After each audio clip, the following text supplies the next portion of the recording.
बिस्मिल्लाहिर्रहमानिर्रहीम। अस्सलाम वालेकुम। Welcome to my YouTube channel Naushi के साथ नौश फरमाइए। और मैं हूं नौशुआबा आमिर। और यह ईद का तीसरा दिन यानी तीसरे दिन की सुबह है। 12:30 बज रहे हैं सुबह के। पता ही है कोई छुट्टी वगैरह हो तो सुबह इतनी देर से ही होती है। फिर मैं तो भी 12:30 बजे उठ गई थी, क्योंकि अच्छा अम्मी के घर जाने का प्रोग्राम है कि ईद की थर्ड डे में जाऊँगी अम्मी के घर। वैसे तो सेकंड डे जाती हूँ हमेशा, मगर ये था इस साल ये ये हुआ कि थर्ड डे सब बहनों का प्रोग्राम बना के थर्ड डे आएंगे। मेजोरिटी के फिर थर्ड डे आएंगे। तो सेकंड फर्स्ट डे तो हम लोगों का घर में ही गुजरा था। सारे मेहमान वगैरह आए थे। फिर शाम में हम लोग रात में चले गए थे आउटिंग के लिए, थोड़ा घूम फिर के हम लोग आ गए थे। और सेकंड डे टोटली मेरा पूरा घर में गुजरा था। और थर्ड डे ये थोड़ा काम पराठे बना रही थी, क्योंकि सफाई भी सब कुछ करना था, क्योंकि काम वाली आंटी तो आ ही नहीं रही है, तो सारी चीज़ें भी करनी थी। कपड़े भी धुले हुए थे, उन्हें भी तय करके रखने थे सारे कपड़े, और सेटिंग करके जाती हूँ ताकि फिर आके ना रूम फैला हुआ ना हो, घर फैला हुआ ना हो, सारी सारी चीज़ें साफ़ सुथरी की हुई हो, जगह पे साइड हो, तो बहुत आसानी रहती है और अच्छा भी लगता है। वरना तो फिर आप कहीं से घूम कर और आपका घर उल्टा ही फैला हुआ हो और चीज़ें भी इस जगह पर न रखी हुई हो, तो जो चीज़ें जो आप पहन के जाते हैं उन्हें फिर सेट करना होता है, फिर उन्हें जगह पे रखनी होती है सारी चीज़ें।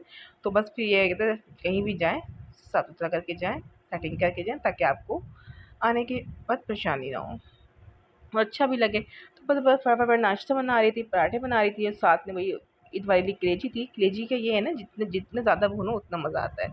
और कलेजी में ये होता है कि एक दफ़ा कलेजी बन जाने के बाद दोबारा जब मैं गरम करती हूँ, या हम मेरे मायके में ये होता है कि थोड़ी सी प्याज ब्राउन करते हैं हम ऑयल में, फिर कलेजी गरम करते हैं, तो ओहो बोलते हैं ना जायके का दुबाला हो जाना, वही होता है। तो कलेजी जितनी ज़्यादा भुन जाती हो उतना जायका उसमें आता है। तो कलेजी काफ़ी ये गरम हो चुकी, काफ़ी दफ़ा गरम हो चुकी है ये, तो भून-भून के बिल्कुल रेड हो चुकी है, अच्छी मज़ेदार। तो बस ये कि साथ में कलेजी है, साथ में अंडा ही फ्राई करूँगी। हस्बैंड कह रहे थे कलेजी गरम कर दो, तो उनके लिए ख़ास मैंने कलेजी गरम की है। मेरे अंडे खाने का प्रोग्राम हो रहा था, मैंने सोचा ठीक है दोनों चीज़ें गरम कर देते हैं। और चाय बन चुकी थी, और ये फटाफट ऑमलेट, सिंपल ऑमलेट अंडा है, कोई प्याज़ वगैरह मैंने इसमें नहीं डाली है। और नाश्ता बन गया था हम लोगों को। मैं फ़ौरन आवाज़ दे रही थी, क्योंकि नाश्ता बनाते ही 1 बजे की अज़ान हो चुकी थी, और मुझे शावर भी लेना, सफाई भी करनी थी, और तकरीबन मुझे 4:30 तक अम्मी की तरफ निकल जाना था। क्योंकि ये तो इस दफ़ा फिर भी मैं देर से निकली, क्योंकि धूप बहुत तेज़ निकली हुई, बहुत ज़्यादा तेज़ धूप निकली हुई है। तो अम्मी से मैंने कहा था अम्मी मैं 4:30 तक ही आऊँगी, ताकि धूप थोड़ी-सी थी हल्की हो जाए, तपिश कम हो जाए, तो फिर मैं निकलूँगी। क्योंकि बाइक में अम्मी की तरफ जाना 15 से 20 मिनट्स लग जाते हैं स्पीड में हो तो, वरना 25 मिनट्स लगते हैं। तो इस धूप में जाना तैयार होके मेरे लिए बिल्कुल भी मुमकिन नहीं था। तो मैंने कहा नहीं अम्मी मैं शाम तक ही आऊँगी।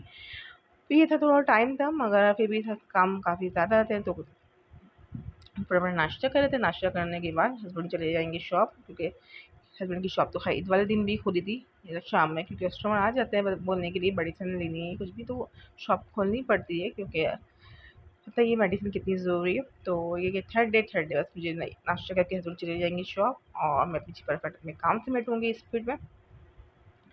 नाश्ता बहुत मज़े का लग रहा था, पराठे के साथ अंडा। सुबह का नाश्ता करने का अलग ही मज़ा है। सेहरी का तो अलग मज़ा होता ही, मगर सुबह नाश्ता मुझे दिन भर में कोई पूछ रहा है ना कि दिन भर में क्या आप 3 टाइम के खाने-पीने में कौन-सा टाइम पसंद है, तो बोलूँगी सुबह नाश्ते का।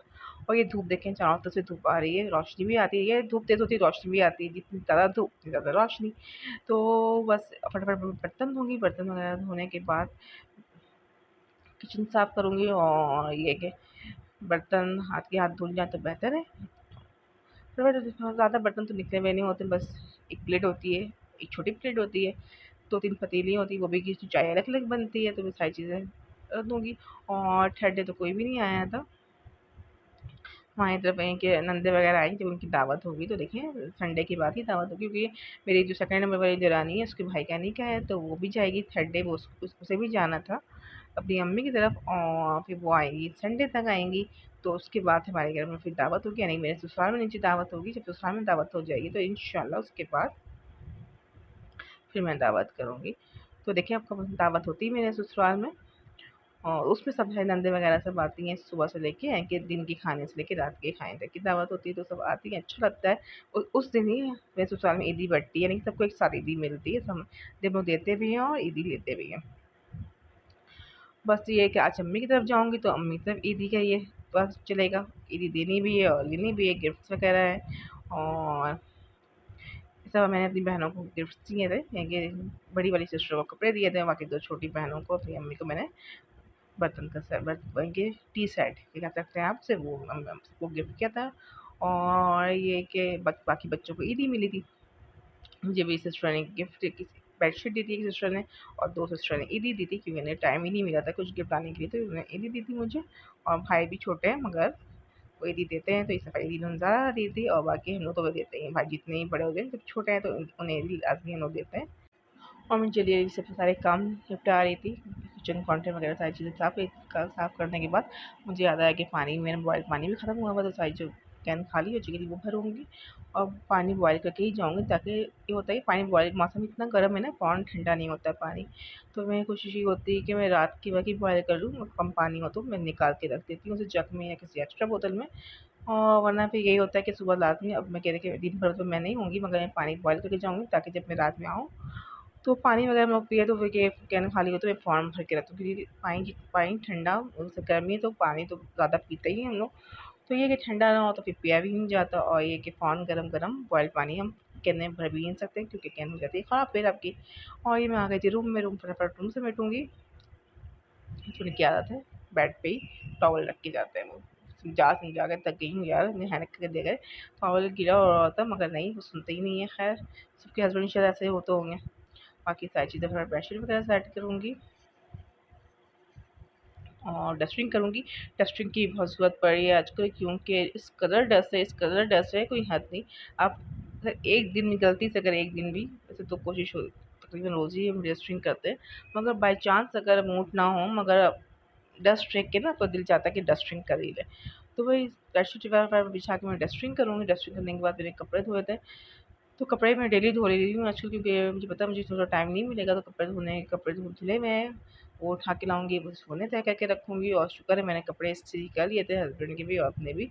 मुझे कपड़े इस्त्री करना सबसे मुश्किल काम लगता है, कपड़े इस्त्री करना और सफाई करना। कपड़े तो खैर धुल जाते हैं, मगर ये है कि शादी वगैरह तक मैं सब कुछ कभी नहीं करती थी, ना कपड़े धोती थी ना कुछ भी। मगर ये है कि सारी बात, सारे काम हो ही जाते हैं। और ये कि ज़्यादा कपड़े होते भी नहीं हैं, तो हस्बैंड के मेरे होते हैं, महीने में हमें 2 दफ़ा मैं मशीन लगाती हूँ। जब बेडशीट मेरी जमा हो जाती है, 3 से 4 बेडशीट और टॉवल वगैरह जमा हो जाए, तब मैं मशीन लगाती हूँ।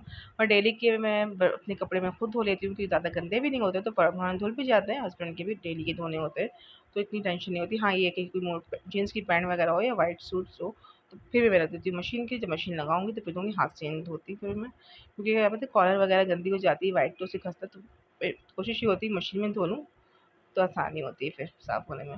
और डस्टिंग कर लूँगी मैं फटाफट, और अपनी ज्वेलरी वगैरह भी मैं निकाल के रख लूँगी, ताकि ज्वेलरी निकली भी हो, आपको जो चीज़ें पहन के जानी होती है। और ये था कि जल्दी-जल्दी काम करने की वजह ये भी थी, क्योंकि मुझे मेहंदी भी लगवानी थी, कि मेहंदी लगाने आ रही थी। मैं बताया ना, कोई सिस्टर, वो क्या सिस्टर, सॉरी, देरानी की भाई का निकाह है, तो उसकी मेहंदी लगाने मोहल्ले में रहती है, मेहंदी बहुत अच्छी लगाती हैं वो। तो वो आ रही थी, तो उसने कहा कि आप भी लगा लें। मैंने कहा लगाना तो है, मगर देखो टाइम मुझे मिले ना मिले, क्योंकि 4:30 तक तो मुझे निकल जाना है, और शावर लेते ही सब करते मुझे हो जाएँगे 3। तो मैं तो देखती हूँ, मगर ये है कि मेहंदी बहुत लाल वाली होने वाली, रेड वाली जो मेहंदी होती है वो थी, तो ये कहता है रेड लाल तो हो जाएगी मेहंदी 15 मिनट्स में ही, मगर ये फ़ौरन टाइम, तो मैं चली गई थी मेहंदी लेने, शावर लेने के बाद निकली तो 3:10 हो रहे थे। फिर फटाफट करके फ़ारिग हो चली गई थी मैं मेहंदी लगाने के लिए, क्योंकि लंच चुका नहीं था, नाश्ता इतनी देर से हुआ था, और जो भी करना था शाम की चाय अम्मी की तरफ पीनी थी, और फिर डिनर था अम्मी की तरफ। और ये कि फटाफट मेहंदी बहुत अच्छी आती है, देखिए मेहंदी कितनी स्पीड में लगाती हूँ, ये 10 मिनट भी शायद नहीं लगे थे, मेहंदी मेरी लग चुकी थी। और वो तो कहती थी मैं पैरों में भी लगवाती, मगर ये कि टाइम नहीं था मेरे पास, मुझे पैरों में मेहंदी बहुत अच्छी लगती है। खुद तो लगा ही लेती हूँ, मगर ये है कि स्पीड मेरी बहुत कम है, प्रैक्टिस नहीं रही। मैंने शादी से पहले मैं मेहंदी लगाती थी, अब अपनी भी अम्मी वगैरह की, सिस्टर वगैरह की, मगर ये कि अब स्पीड बहुत स्लो हो गई है। ये तो जो चीज़ की प्रैक्टिस हो ना, वो जल्दी हो जाती है। अब प्रैक्टिस होना चाहिए, मगर ये मेहंदी बहुत कम लगाती हूँ अब मैं। सीधा उल्टे हाथ में मेहंदी मैंने खुद लगाई थी, ज़्यादा मेरे के कलर, कितना खूबसूरत कलर आया है इसका। ये कि मेहंदी जिस वक़्त लगती है ना, उसका कलर बेहतरीन आता है, और टेंशन भी नहीं होती है। आजकल तो मेहंदी मिलती है ऐसे कि पता ही होता है कि लाज़मी लाल होनी है, तो मेहंदी मेरी लाल हो चुकी थी, बहुत खूबसूरत कलर आया था इसका। मुझे ब्लैक वाली मेहंदी बिल्कुल नहीं पसंद, बस 10 मिनट में मेहंदी सूखी हुई नहीं थी, मैंने मेहंदी धो ली थी, साफ़ कर ली थी मेहंदी, साथ में हो रही तैयार, चूड़ी वगैरह पहन ली थी। और साथ में हस्बैंड को भी कॉल करके फटाफट आ जाए, ताकि आप भी तैयार हो जाएँ। ये है मेरा ड्रेस, गर्मी के लिहाज़ से बिल्कुल हल्का-फुल्का ही मैंने किया, क्योंकि मुझे गर्मी बहुत ज़्यादा लगती है। और ज्वेलरी बहुत नॉर्मल ज्वेलरी पहनी थी, क्योंकि इतनी काफ़ी होती है भई। आम दिनों में तो मैं ये भी नहीं पहनती, गर्मियों में तो बिल्कुल भी कुछ भी नहीं पहनती, यानी कि ज्वेलरी में कोई आइटम नहीं, ना रिंग्स, ना इयररिंग्स, ना चैन वगैरह कुछ भी नहीं। ये आ गई थी अम्मी की तरफ, चाय पी के हम लोग फारिग हो चुके थे।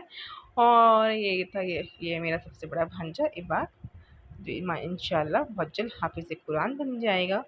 और अल्लाह ताला बच्चों को कामयाब करें, आमीन सुम्मा आमीन। और ये ईदी लेके तो शर्माते भी बहुत ज़्यादा हैं। हालाँकि जब मेरी शादी हुई थी ये बहुत रोया था, यही था एक ही भांजा मेरा उस वक़्त मेरी शादी हुई थी। छोटा सा था बिल्कुल मगर बहुत रोया था ये। और ये है इसका दूसरा भाई, यानी कि इसका इससे छोटा जो है इसका नाम है उमर है। ये भी इंशाल्लाह हाफिज़ कुरान बनेंगे। और ये मेरी थर्ड मुझसे छोटी जो सिस्टर है ये उसका बेटा है बड़ा वाला, इसका नाम है हम्बल।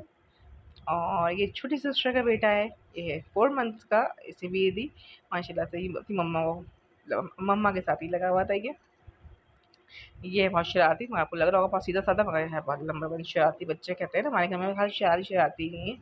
और ये है मेरी सबसे छोटी सी सिस्टर है, 3rd नंबर वाली, उसका छोटा बेटा है। मासूम सा संजीदा सा बच्चा है, मगर उसकी तबीयत इस वाले दिन काफ़ी ख़राब हो गई थी, यानी काफ़ी तेज़ी से बुखार हो गया था, 104 बुखार। तो अभी देखें इसकी शक्ल कितनी अतरी भी है। अल्लाह ताला सब बच्चों को सेहत और तंदुरुस्ती वाली ज़िंदगी दे, माँ बाप की आँखों की ठंडक बनाए रखें और कामयाब करें हर मैदान में, आमीन सुम्मा आमीन। और ये गिफ्ट फटाफट, क्योंकि सबके रिजल्ट्स भी आउट हो चुके थे, सब गिफ्ट भी साथ मिले, तो ईदी भी ये सिस्टर को दे रही थी गिफ्ट, तो उसके लेके आई थी। और 3rd नंबर वाली सिस्टर मुझे दे रही थी बेडशीट। और ये मेरा भाई हम चारों बहनों से छोटे हैं, ये 5th नंबर में ये भाई है, ये हम लोग ये भी ईदी दे रहे थे, और हम लोग लाज़मी अपनी भाइयों को ईदी देते हैं। तो मैं इसे ईदी दे रही थी, कोई नखरे कर रहा था मगर ईदी इसने ले ली थी। पर हाँ, ला ईदी दे ईदी कौन नहीं लेना चाहता। और ये है मेरे बहनोई, छोटे वाले बहनोई, मेरे बहनोई सारे बहनोई मुझे ईदी देते हैं।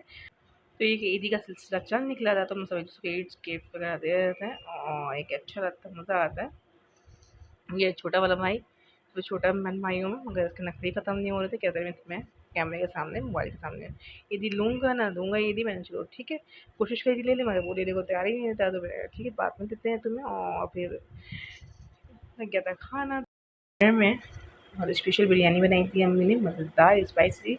फिर बोला हमें से बिरयानी बनाइएगा, आपके हाथ की बिरयानी बेहतरीन होती है, उसके बाद कुछ खाने का दिल नहीं चाहता। और ये साथ में अम्मी की ख़ास रेसिपी से बना हुआ रोस्ट, इंशाल्लाह बहुत जल्द ये रेसिपी मैं शेयर करूँगी आपके साथ।